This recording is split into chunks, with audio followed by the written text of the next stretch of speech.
Hello, everyone. Welcome on in. It's a new edition of Betting Weekly Dojo with me, your host, Nigel Seeley, and my co-host joining me. It's Neil Channing. Good morning to you, Neil. Monday morning. Back to the normal slot. How are you? Morning, yes, it is. Actually, I like it better Monday morning. Although I'm distinctly less chipper if I've had a bad NFL week like I did last night. Sadly, Oh, it's not a good run at the moment in the NFL, no? no, I lost. I did win the week before last, but I've lost 3 out of the last 4. It's also like the way I'm betting at the moment. I tend to do a lot more horses on Saturday than I do the rest of the week. Like more in a 2-hour period than I would in the whole of the rest of the week. Lots of football on Saturday afternoons and lots of NFL on Sunday nights.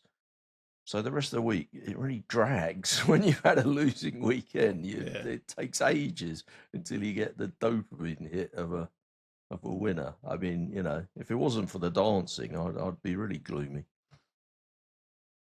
The dancing's doing well. Another good night for the dancing. He's now -$4 favourite to win Chris McCausland. But I mean, we'll come on to the dancing towards the end of the show. No, don't go on about the dancing. But people get fed up with me going okay, banging on leave the about the dancing. dancing. Yeah, but well, just thing on the football before we go on to anything else. How are you finding the football this season? Because I'm finding it very, very difficult. It's like I'm taking literally 1 step forward and 2 step back on the English football leagues and the Premier League.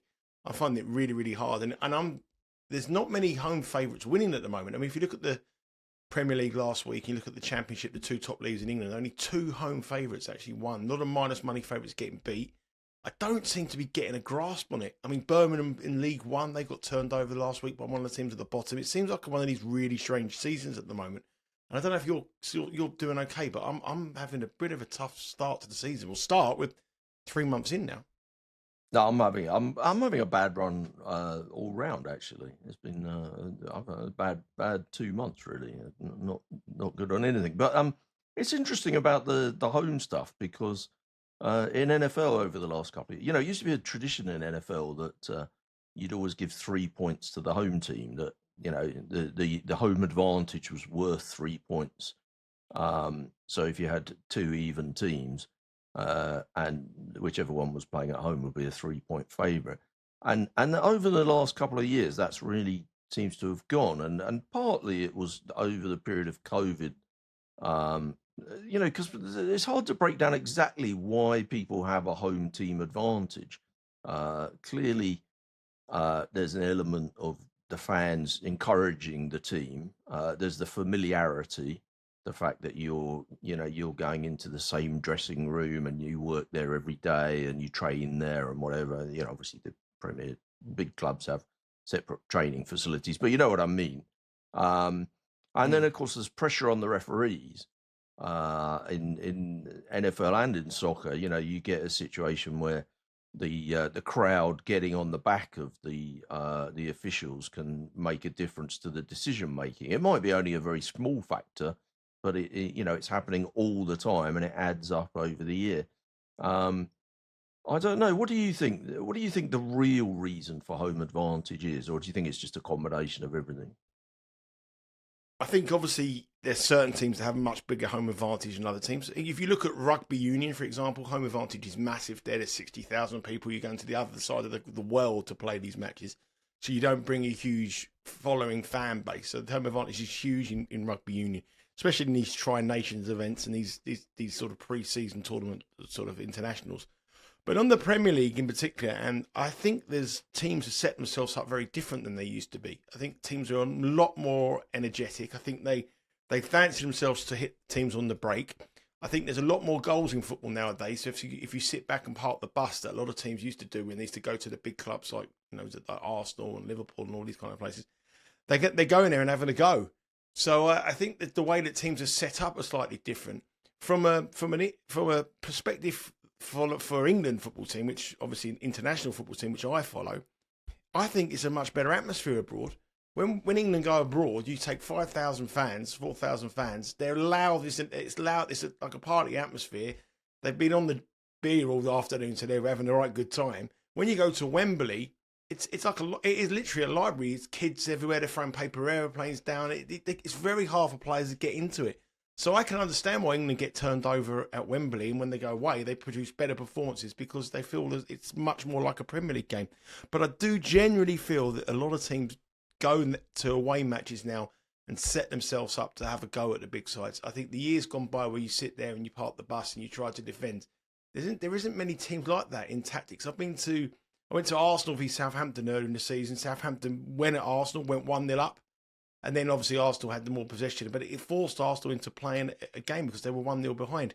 We've seen Crystal Palace in recent years go to Manchester City, win twice. I don't think teams, I think they feel that they've got a chance now. And especially this season in the Premier League and in the Championship, when the two leagues we spoke about, where there's only two home sides, I think that there's nothing between the top 8 or 9 in the Premier League this season. It's a real strange Premier League. So when you look at these teams and at home, and they're like 1-3, 1-4 at home, they're playing a mid-table side that have got no fear of them anymore. So I think there's a lot of different. Do you think I certainly don't think it's as. Do you think the stadiums changing is a big factor over the years? You know, from the time when people used to stand and it was much more intimidating. Yeah. Because you know, people were maybe throwing coins or pitch invasions or hooliganism. You know, that kind of stuff was all quite intimidating. People still talk about, you know, some like Fenerbahce or some of the clubs in Europe where they have a particularly, you know, kind of a notorious fan base, and it becomes an intimidating place to go to. A lot of these Premier stadium, I mean, you can't really, you know, prawn sandwiches and everyone's sitting down. It's not really intimidating anymore, is it? Well, I mean, the two stadiums in the Premier League that were notoriously bad for atmospheres was West Ham and Chelsea, but they were both, you know, they were hostile. But obviously now West Ham have moved to the London Stadium where they've got the running track between them, and it's, you know, it's nothing like it's a beautiful stadium. You go there, there's 7 or 8 different hospitality lounge. It's very, very different. And however much the West Ham fans try to make it intimidating, it's more of a negative for them at home when things aren't going well. So West Ham are a side that notoriously struggle when it's more of a hostile place than a benefit for them at home. And Chelsea, obviously, years ago, they were miles away from the pitch, but it was an awful place to go from the home end to the away end, and it was the atmosphere was horrible. But now that is the one that changed first. So I think you're absolutely right in terms of that. When you go down to the lower leagues, I just don't think there's any. I think the gulf between the top and the bottom in English League 2 or English League 1 probably a little bit different because you've got teams like Birmingham and Wrexham at the top of the table. But certainly in England League 2, teams at the bottom of the table and teams at the top of the table can turn anyone over on any given day, depending on injuries. I don't know whether there is no home advantage, really, I don't think.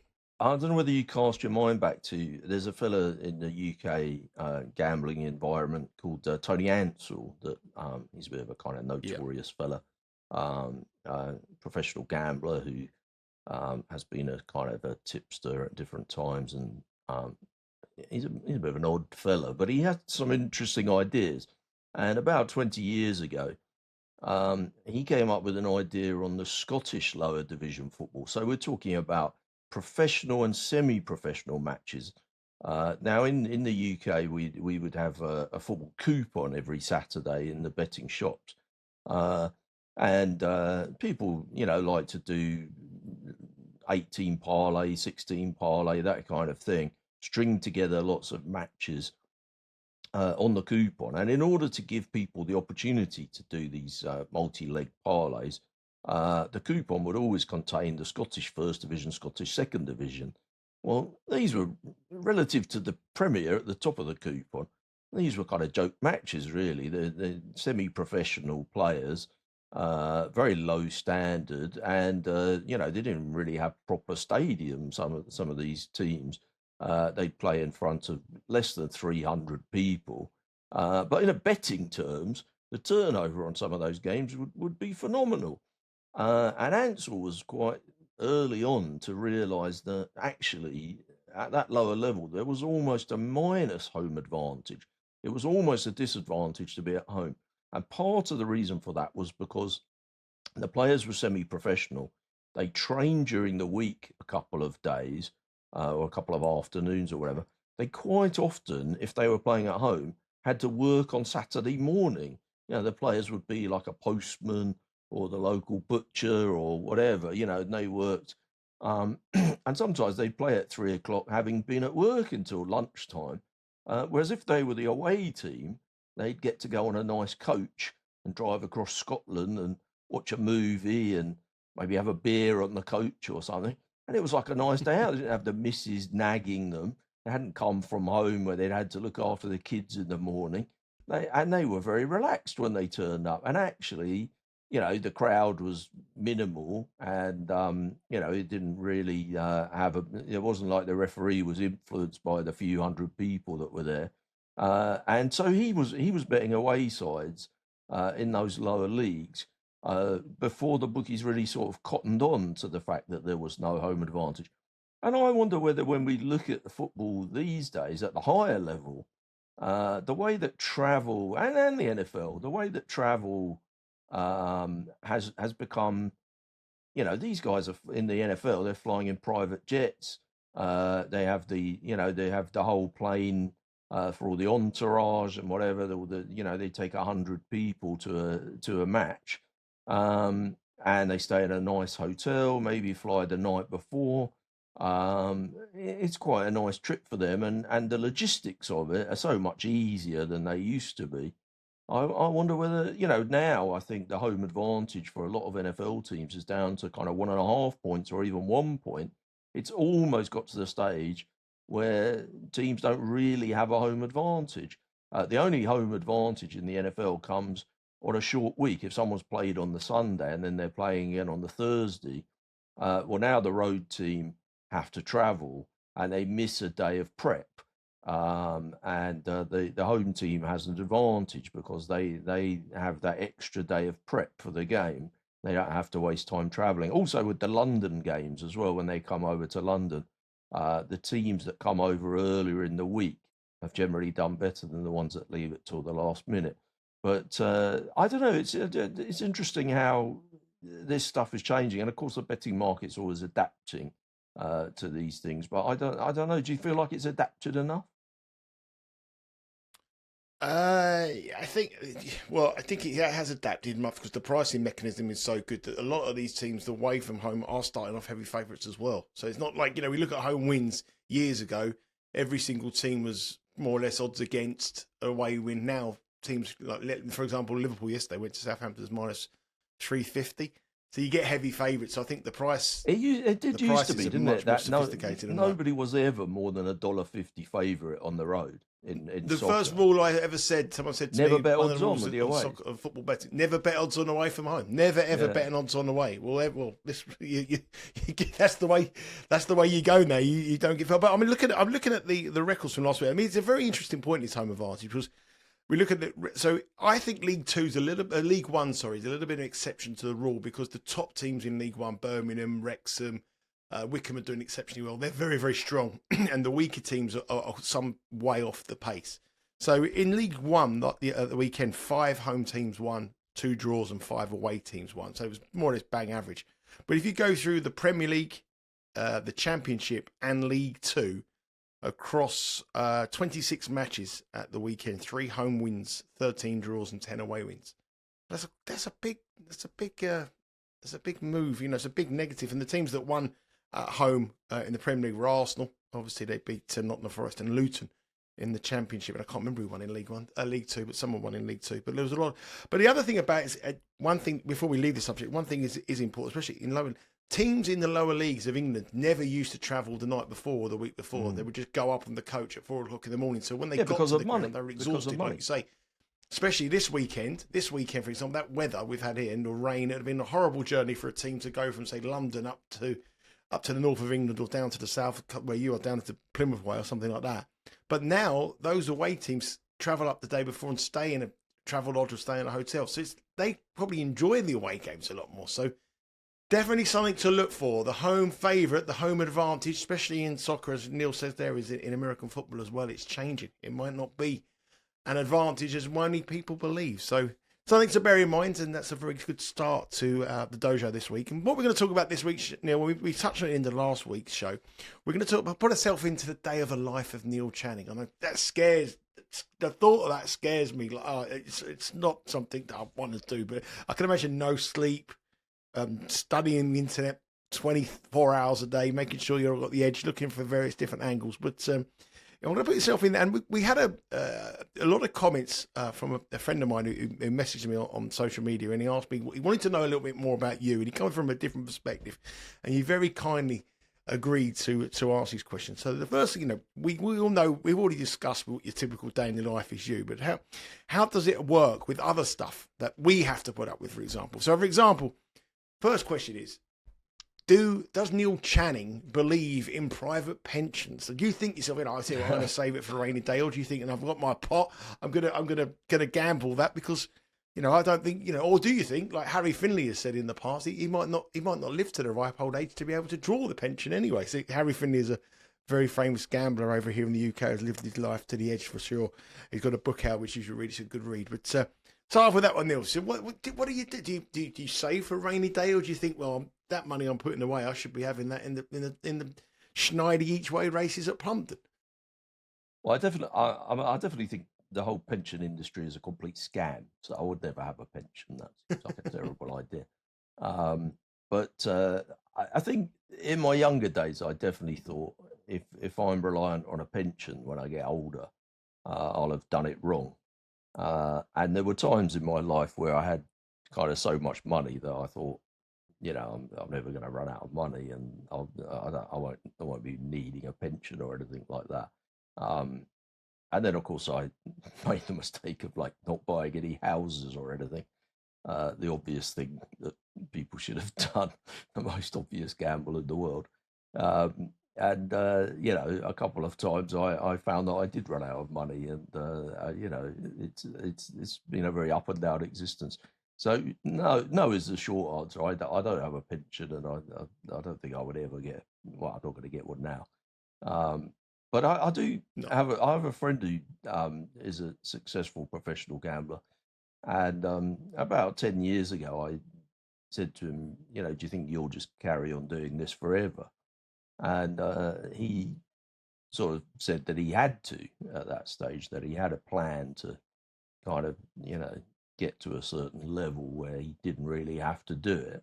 But right now he was still in a position where he had to. And now he's still cracking away. And, I would say if he was doing a normal job, he would have retired by now.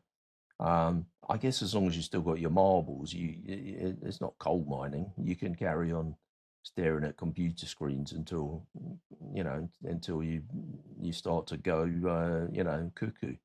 But so I guess I'll just do it until I don't really think of it until I haven't really got a plan to go and lay on a desert island and stop doing any form of gambling. I'm sure I'll be gambling, my dotage in a couple of years' time. So you haven't got that sort of thing to say, okay, in 15 years' time or 10 years' time, I'm way off this. I won't be so stressful. I mean, your life must be so stressful. Some bad runs, and as a younger man, surely you'd be able to handle them a lot better as an older man. I mean, I went through some terrible stress like sort of 8 years ago and 10 years ago, and I don't know how I got through it really. And as an older man, I don't think I would have got through it. But you must think to yourself, well, I could do without the grief this day. I could do without the grief. You mentioned things in the past that you've gone through sort of various ups and downs in your career, and surely you must see things and think, I could just do with a little bit of an easier life rather than this gambling life at some stage. Well, I think I've talked before about the way that people kind of perceive gambling, and they kind of probably think, I mean, say for example, that this bet I've had on this dancing thing is colossal compared with anything else I've been doing recently. But I think a lot of people think that's how it works. You sort of laze around for 5 days and then have a huge bet on something, and then you'd go back to lazing around for a few days and until you see something that you can absolutely plunge on. And I that's not really, maybe I used to be a bit more like that. And definitely, I had much more volatile and swingy days. Now these days I'm having a lot more bets when I do bet at the weekends. Hundreds of bets. So, each individual one, like if somebody says, "Oh God, that was really unlucky, that penalty," or that last minute touchdown, I don't even think about that anymore. It's like, I've had so many bets. One of the bets I had on, I think it was on Thursday, in the NFL. Apparently, my guy should have scored like in the last seconds, and he didn't, and it looked easier to score than not score. I didn't even realize. I didn't watch it. I was asleep when it was on. I didn't realize until 2 days afterwards, and somebody told me, and couldn't care less. Like I'd forgotten about that bit, already. So the stresses in that way, I've made myself kind of try to be a bit more measured about them, and I think poker helped in that way because playing thousands and thousands of hands and thousands of tournaments, each individual one becomes less important. But having said that, I have had a little bit of a bad run recently, and I think when it's day after day of not having much fun for a few weeks, it can get you down a bit. Yeah, sure, I'm a little bit fed up at the moment about it, but I don't think I'm doing anything particularly wrong. I feel like NFL this year, I've zigged and zagged a bit. There's been a lot of times where I'm on the guy to get over 60 yards or something. He scores 2 touchdowns, but he gets injured in the second half and doesn't go over 60. That was a thing that happened yesterday. I've been the wrong side of those kind of things quite a bit this year, and that's a bit annoying. But yeah, I try not to get too rattled by it. And I think in terms of staking as well, somebody was asking about staking and when you should kind of up your stakes and whatever. Now, I think I've said it a bunch of times on this show already that generally speaking, I think that you should think of it in terms of having smaller bets on things that you fancy and think are good bets, but not as much. Your sort of bread and butter bets. And then when you find something that you think is an absolute, massive edge, there has to be a huge gap between your big staking bets and your small staking bets. Actually, with the tipping site that I do, Betting Emporium, we involve a staking plan of 1 point up to 50 points for every bet. Now, most bets are in the sort of 8 to 20 range. And some people think it's a bit ridiculous. You have 1 point to 50 points. I've been criticised about this in the past. But I do think that every now and then when you see something that you just can't believe the price, you have to open your shoulders and you have to make sure you're having, in my opinion, 3, 4, 5 times as much on that as you'd have on a bread and butter bet. Because otherwise you're not going to get your advantage. Now, the reason I got criticised quite a bit, people started having a go at me on the internet about this because I think I'd suggested a 19-point bet and a 22-point bet and a 17-point bet all in the same race.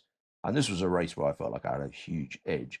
It didn't work out, actually. It ended up being a losing race. But this was a horse race. And, my point was that you should be able to strike out and play bigger when you have a big edge. Now, these people were complaining and saying, well, it was unrealistic to expect people to bet so much bigger.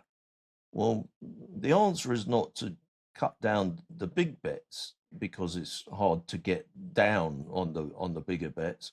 The answer is to make your small bets, your bread and butter bets, much smaller. Like if you're saying to me, well, I can't really get down on these big bets, or I'm not comfortable with having these big bets, well, then the answer is that your daily bread and butter bets are too big. The ones where you feel like you've got a tiny edge, yeah, they've got to be big enough for you to make a living out of it or to make a decent amount. But you shouldn't just be having double on the really good ones. You should definitely be having a much wider ratio. Now, in terms of the thing I was going to say was that I was reading an article and somebody posted an article about poker and I read it. And there's a thing in poker that talk about shot taking is a thing that people talk about a lot, which is when you're doing okay in a one kind of game. So you're playing, I don't know, 2-5 blinds or something. and you think you'll have a go at playing in the 5-10 blinds game, where maybe on a session you can win or lose $1,000. And there's going to be a difference in standard.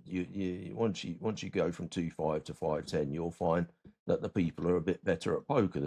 Not always. I mean, obviously, you might just find that people are richer, and there's still just as many bad players. But it's going to cause you bigger swings, and you're going to come up against some better players. So some people would say, well, you should just take a shot at it every now and then to test yourself out and see whether you've improved enough to win at that level. And if you get battered, well, you can just drop back down again. Now, other people would say, well, that's a pretty stupid idea, because, it's easy enough to work out whether you've improved at poker without constantly testing yourself against better players. Your increasing in stakes shouldn't be happening dependent on necessarily how you think you're doing in terms of how good you think you are. It should just purely be on how much money you're making. So in sports betting, I would say, there's this Kelly criteria thing. So this guy Kelly came up with a sort of a model for how to increase your stakes depending on how you're doing. So you would look at your bankroll, depending on the edge. So you would look at the bet and say, well, I think it's got a 20% chance of winning, and the price is 9-1. So it suggests it's a 10% chance of winning. So I've got X edge on it. So I need to stake X proportion of my bankroll, and all your bankroll decisions, or the size of your bets, are decided by the percentage of the edge. Now, there's another way of looking at it where you might say, well, I'm just going to, I'm going to bet X amount on each game. And then if my bankroll is 10% higher than it was 3 months ago, well, now I should start to bet 10% more on each game. And you can just kind of do a rolling thing of where your bankroll is and slightly increase your bets. As a professional, you'll find that it's all very well talking about this stuff. But a lot of the time, your decision is going to be made by what you can get down. If Kelly says I've got to have 5 times as much on this thing because I'm getting a perceived much higher edge, I might find it's kind of hard to suddenly, using the books that I'm getting on with, suddenly try and bet 5 times as much. But of course, we've got exchanges. You've got betting shops. You've got multiple bookmakers. Obviously, people like to complain about how hard it is to get down, particularly in the UK, where we like complaining. I just think if you're a professional, it's part of the job, and I'm quite comfortable in pushing in that way. So I would be more in the kind of Kelly camp, where I like to press according to my edge rather than according to how I've been getting on.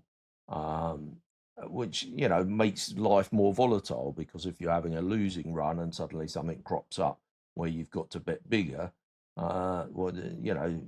pressing when you're having a losing run is kind of can be problematical. You don't want to be, that is a thing that problem gamblers generally do, try and smash out of trouble.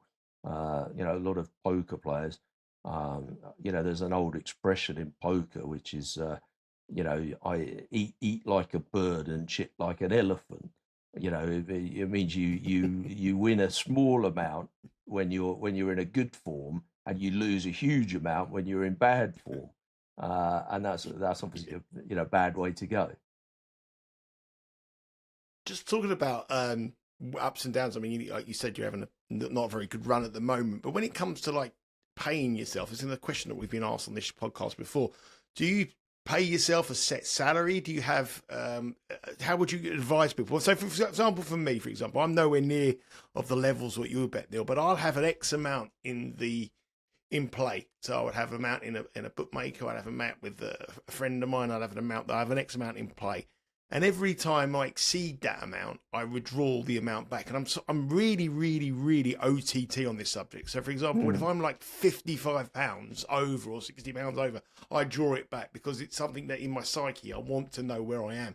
So I know exactly where I stand. And if I go below that, I top it up to that certain level at the end of the month. So I don't keep a record of every bet, but I know what I've got in play and I know if I've won or I've lost because it determines what I've withdrawn or what I've taken out. Do you pay yourself a wage, or do you leave it all out there and play and increase your bets and go for those bigger bets like you say? Because for me, it's very rare for me to go for the big bets, because every time I've ever gone for the big shot, it's always reverted on me, and the bullets hit me rather than the shot itself. But I mean, it's something that I stick to a format now, same format, blah blah blah, and I've become really obsessed by it. You know, I'm OCD about these numbers. Would you pay yourself, or do you just leave it in the pot? And then you know exactly, you know, I have a bit of cash flow to run. Or how does it work from a financial point of view for you each month when you have to pay the bills, the rent each due? How do you do it? I used to be. I mean, I've gone through every. You know, I've been doing this for a long time now, so I've gone through every iteration of being organised and disorganised. I mean, 25 years ago, I was probably betting a lot bigger than I am. Well, I definitely was betting a lot bigger than I am now. And there were huge sums coming in and out of my bank account, which actually, you know, the banks don't really like anymore, and it would be quite problematical, really, in this day and age. And I never used to think about, you know, paying myself a salary or how much I had for regular bills and stuff. There was always huge amounts coming in and out, and I just didn't really think about it. As I got older, and you know, more settled down, and you know, you find you've got sort of domestic responsibilities. I have gone into more of a sort of a, right, this is what I need for my bills every month, and they're all going to come out, you know, early in the month. And I got to a stage where I would withdraw from bookmaker accounts like once a week, a set amount, and that would pay for, you know, that would be my kind of wage on the week. And then again, I changed a bit more, because then you know, I did start up this tipping site, and I'm playing some online poker, and I find that I can just cover the bills from those things quite easily. And so I just kind of leave the gambling money, you know, with different people. I've said before about how I, you know, have help from other people in getting bets on. So I'll leave money on deposit with various people, and various companies. And you know, hopefully it builds up over time, and I don't tend to withdraw it unless I really need to. But yeah, so you know, I've got a stack of tickets from various betting shops sat on my desk at the moment, and you know, that's kind of my bankroll, is in betting shop tickets, and you know, money that's on bookmaker accounts, and money that's deposited with people, and cash lying around. And I don't really, yeah, I kind of keep that out of my bank account these days. And so the bills and stuff like that would just come from, you know, playing poker online, and you know, the business activities that I'm doing. Just with one regard, you touched on it there, and I think it's quite an interesting factor here.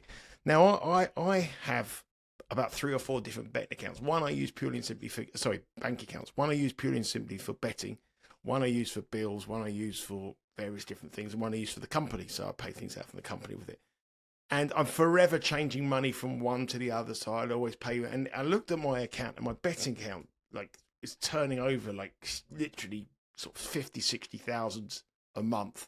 But it's money going in, and like I say, I'm OCD. The minute I go over, say I win £1,000 today or 1,500 quid today, I take that 1,500 quid out. I don't want to gamble with it. I like to start my day with the same amount as I started. I don't want to start with 2.5 grand. I take it 1,500 grand.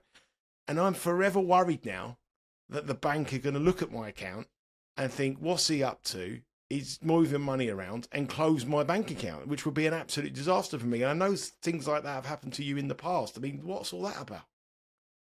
Yeah, I had, I mean, it used to be that the UK had 4 main retail high street banks for many, many years. And I had an account with all 4 of them, and all 4 of them closed me down um, because they weren't comfortable with the amounts of money that were coming in and out, even though they knew exactly what I did for a living. And, they would ask me a lot of stupid questions. Like I would, I would play a poker tournament and take the money out to go and play, and then put the money back in if I won when I came back, and they would be like, well, where has this money come from? And you'd be like, well, I sent it to a casino in Monte Carlo.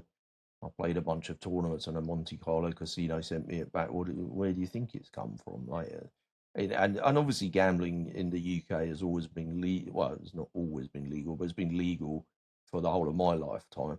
And it's a licensed industry, and the industry produces 4 billion revenue for the exchequer every month.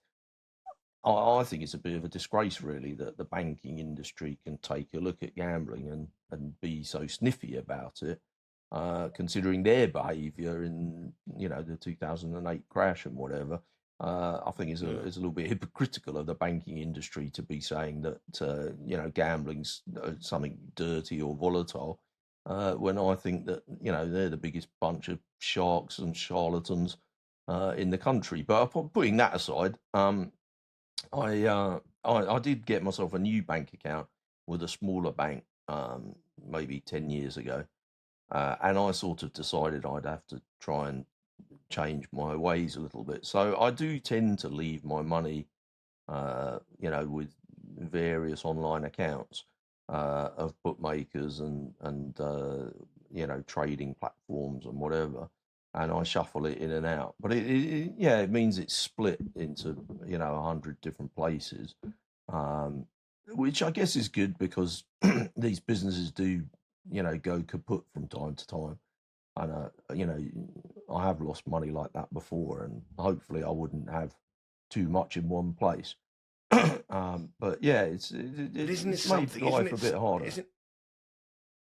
Isn't it something that you're just having a bet in a couple of £100, and you're just moving money, and actually you're being quite careful to yourself. You're sort of thinking to yourself, well, I don't want to leave too much in because there's a tendency that I might gamble. For me, I think to myself, I might gamble a little bit too much. I'll put the money back in the account, take the kids out for a meal, go on holiday, wherever, treat myself to something, and that you've got the fear that you're actually looking after yourself, that your bank account might be closed because of that. I mean, is there anything you can do about it? You can't do nothing. Nothing you can't can speak do. to anybody. Just close your account and that's it.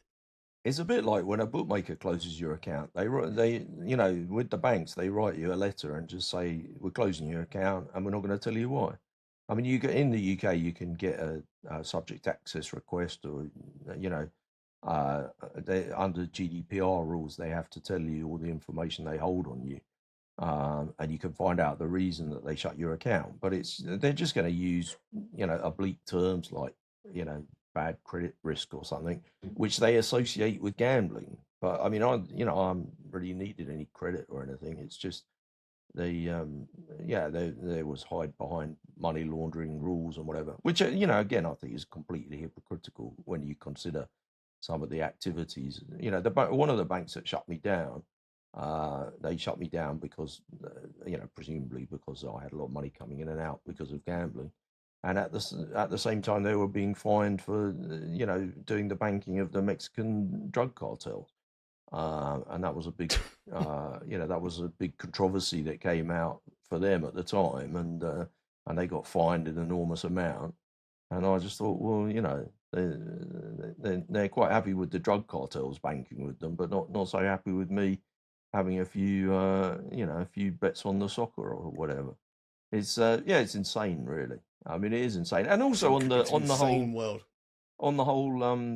problem gambling stuff, and we just come through safer gambling week in the UK last week, a totally ridiculous thing. But I'm not saying that as somebody. Obviously, I don't want to see people harming themselves or their families with problem gambling, and I understand there are a percentage of people that need to be protected from themselves. I don't disagree with any of that, but the way the industry's going in this country is just ridiculous. we have a situation now where if you continually withdraw money from an online account to put it back into your bank account, it counts against you from a problem gambling point of view. That they mark that down as bad activity. You know, you have a bet, it wins, you immediately withdraw the money back. That's gonna flag you up as a potential problem gambler. Whereas if you leave the money in the account, they're more comfortable with that. Well, of course, that's going to be better for the betting companies, less financial transaction costs. But it's also a bit worse what you said. You know, people, if they've got money in their account all the time and they never withdraw it, they might be tempted to, you know, have a little game on the online casino, or maybe, you know, a late night bet when they're not really thinking straight, or they've had a couple of drinks or something. You know, none of this can help. Withdrawing the money back to your bank account is quite a sensible thing, really. But I don't know. And there's always a fear, from my point of view, is that I know these accounts last very, very short term.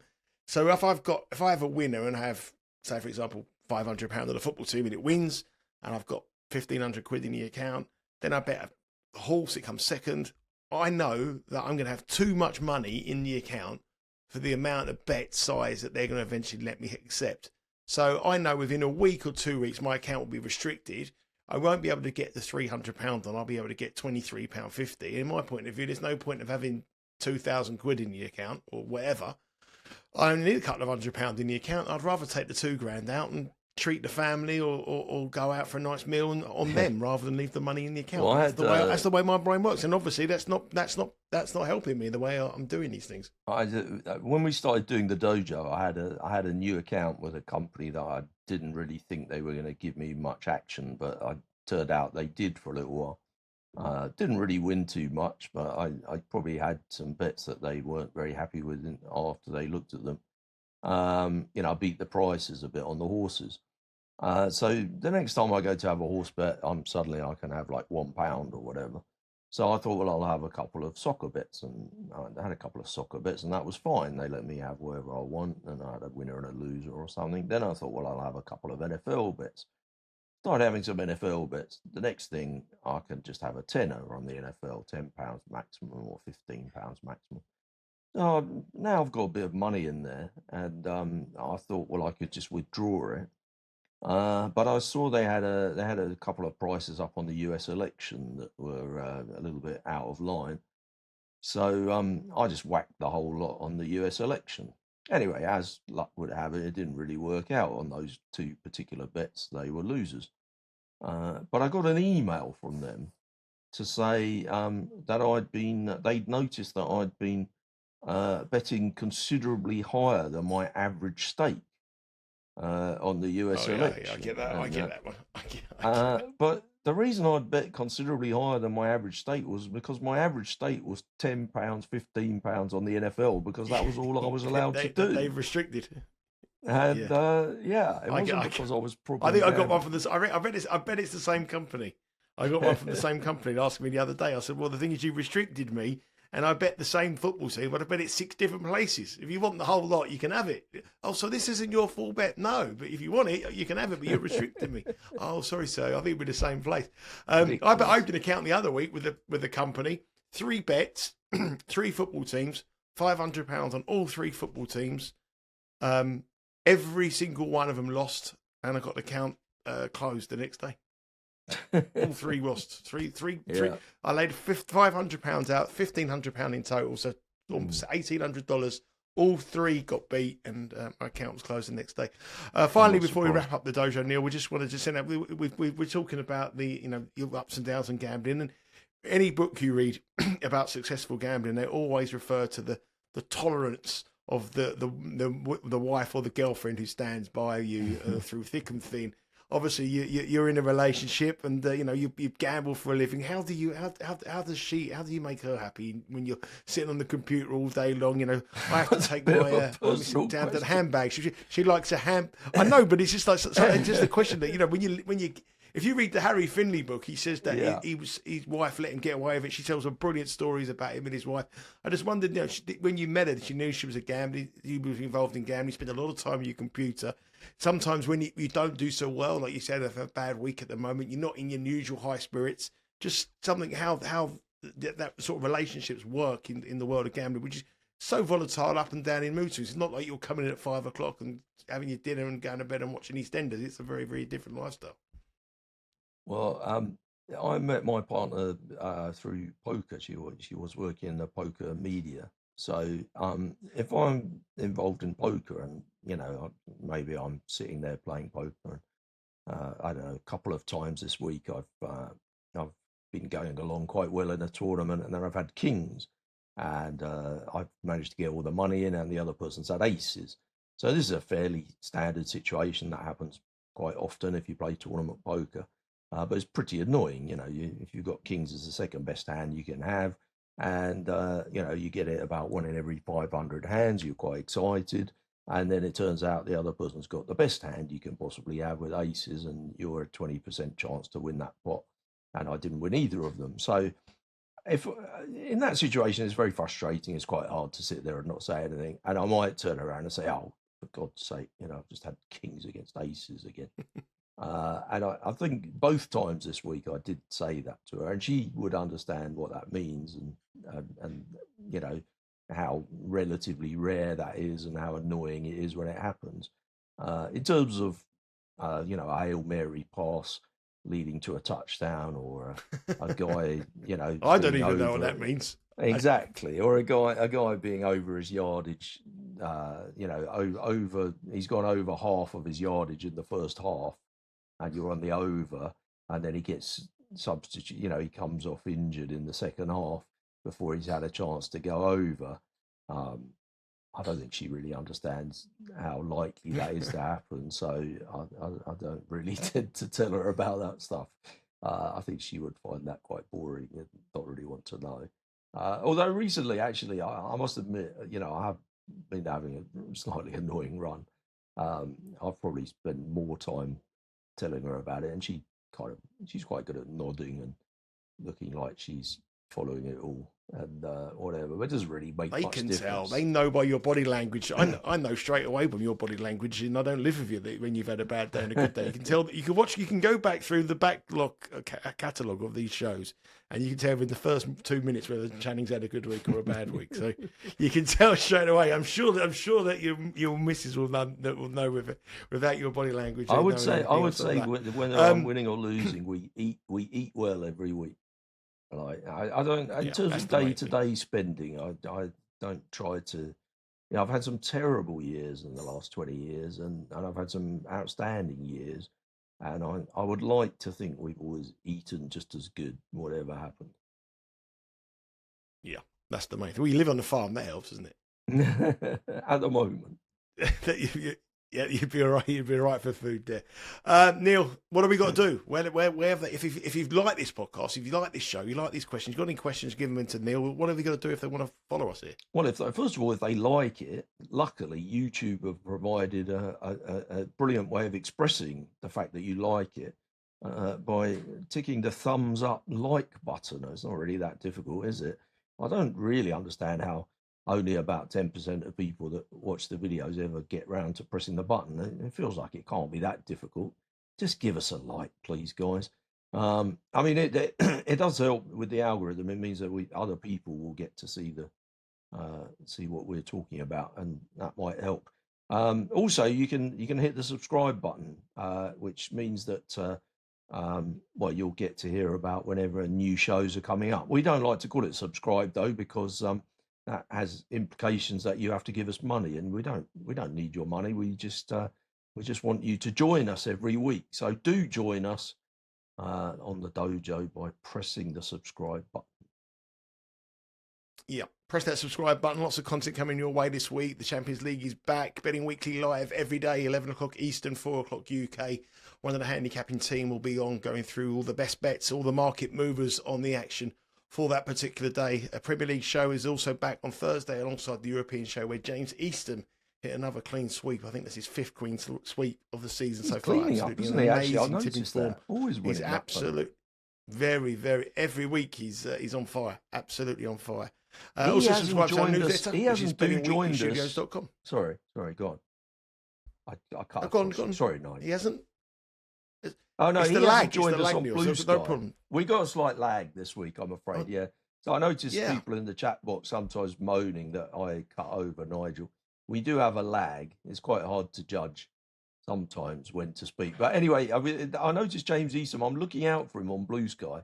But he hasn't joined the world of Blue Sky. Yeah, you're on Blue Sky now, though, aren't you, Nigel? What's your handle on Blue Sky? I'm on Blue Sky now. Yeah. I think it's just at Nigel Seeley. If I just look for Nigel Seeley, I find Nigel you, I Seeley. think. Yeah, and you can find me at. I don't think there's many Nigel Seeleys around. I'm neilchanning.bsky.social, but I think if you just look for Neil Channing, you can find me. I'm trying to gain more Blue Sky followers. I quite like Blue Sky. Did I tell you the story about someone set up another account of mine at Nigel Seeley or Nigel Seeley, and it was the username was the name was Nigel Seeley, and it was at somewhere, and it was my password to my betting account at the time. Really weird, isn't it? Yeah, that's quite dodgy. Yeah, they've all changed now. Obviously, so everyone's searching. I thought you were going to say they were having more winners than you, and they seem to be having a better life than you. So you just left it and didn't complain. No. It was the username into my password to my betting account. I used the same password on all the different accounts, and it was that password as the don't do that. It's weird. No, awful. I've changed them now, so you can go and look at them. You can try and log on, but you won't get on. But I'm thinking about it now. Is there an issue in it? I'll check it. Well, that's been it for the dojo. Neil, thank you very much for your time. I know we had a little bit of problems with the lagging there on the internet, but it's been good to talk to you. I know you're having a bit of a bad run, but listen, Chris McCaw's and cheer you up. He's still minus $5. He's going to win strictly, so we'll be all right come Christmas. Christmas will be okay in the Channing household after Chris McCaw's, and that's for sure. And you looked at anyone in the jungle? And anyone in the jungle? I haven't really been watching it at all. I don't like all that. I'm a bit squeamish about all that eating dodgy stuff, really. And I don't like rats. Oh dear. But you should like Colleen Rooney. She'll win it. Is she going to win it? I'll have a look. Have a look. Thanks. Not for much reasoning other, your reasoning's superb and your angle of attack is, but I think she's the value now. I think she's going to get better and better and better. And obviously, she's got the pull for both men and women. The football factor and women as well don't usually vote, but she's not going to be a threat. Good-looking girls she'll not say she's not a good-looking girl, but she's a mum of four. She's not going to be a threat to people like an Instagrammer or a Love Island for the women votes. I think she'll go across both sections of men and women, and I think she'll do okay. So Colleen Rooney for me is the bet. I was going to say Colleen Nolan, but that's not her. Colleen Rooney is the bet. I think she's about 4-1 last I saw. But anyway, nowhere near as strong as Chris McCaw's, and who will win strictly. Channing will be happy, and we will be back next week. Make sure you subscribe to the dojo. Make sure you subscribe to Better Weekly Studios. Any questions for us, put them in the comments section below. Any comments you have, any experiences you have in your bank accounts being closed, anything like that, anything you can relate to on this podcast, please put them on there, and obviously do subscribe to the channel. Take care, Neil. Have a good week. Hopefully cash some tickets, and we'll speak to you again next week. All the best.